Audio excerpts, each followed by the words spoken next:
रायगड जिल्ह्यातील नागोठणे पोलीस ठाण्यातील जुन्या नदी पुलावर अंबा नदीच्या खोल व वेगवान प्रवाहाच्या पाण्यात एका महिलेने उडी मारली। तिची ओळख अलका लहू जाधव म्हणून समोर आली आहे। अत्याधुनिक साधनसामुग्री वापरून नागोठणे पोलीस आणि कोलाड रेस्क्यू टीम स्पीड बोटीने शोध मोहीम राबवत आहेत। या महिलेने नदीत उडी का मारली, त्याचे कारण काय हे अद्याप गुलदस्त्यात आहे। मात्र या घटनेने नागोठणे परिसरात खळबळ उडाली। तर महिलेने अंबा नदीमध्ये नागोठणे येथील उडी मारलेली आहे। काय परिस्थिती आहे, महिलेचं नाव काय, ओळख पटली का आणि शोध कसा सुरू आहे? आज सकाळी 8:30 वाजताच्या दरम्यान अलका लहू जाधव आणि लहू जाधव हे दोघे दाम्पत्य या अंबा नदीच्या पूल बंद आहे परंतु बॅरिकेटिंगच्या बाजूने वरती चढून वरवटणे साईडला काम शोधण्यासाठी जात होते। ते त्यावेळेस थोडेसे मद्यप्राशन केलेले असे आढळलेले। तर पुरुष म्हणजे पती हे पुढे होते आणि पत्नी मागे होती। पतीने तिला आवाज दिला की पुढे ये म्हणून, तर त्यावेळेस तिने तिच्या हातातली पिशवी खाली ठेवली आणि पुलावरून नदीमध्ये उडी मारलेली आहे।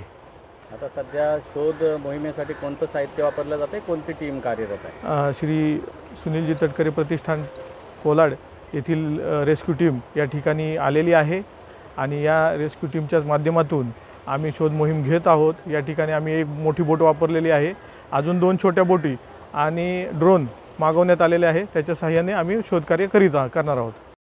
दादा, काय नाव तुझं, कोणत्या आपत्ती व्यवस्थापन टीममधून तू काम करतोस आणि नेमकी आता सध्या परिस्थिती काय, महिलेचा शोध घेण्यामध्ये काय अडचणी आहेत आणि कोणतं साहित्य वापरलं जातं? तर कोलाड रेस्क्यू टीम माननीय श्री आमदार अनिकेतजी तटकरे साहेबांची ही टीम आपली दाखल झालेली आहे। SVRSS म्हणून आपली टीम ही कार्यरत आहे।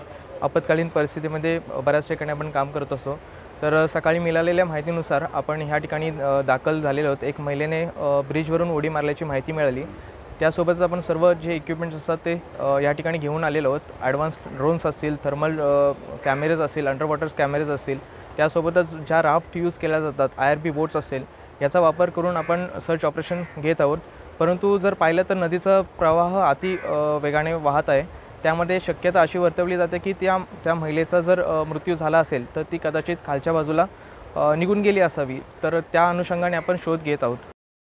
शिवसत्ता टाइम्ससाठी धम्मशील सावंत, रायगड। दे धडक बेधडक वृत्त देणाऱ्या आपल्या शिवसत्ता टाइम्स न्यूज चॅनलला लाल बटन दाबून सबस्क्राईब करा आणि बेल आयकॉनला क्लिक करायला विसरू नका।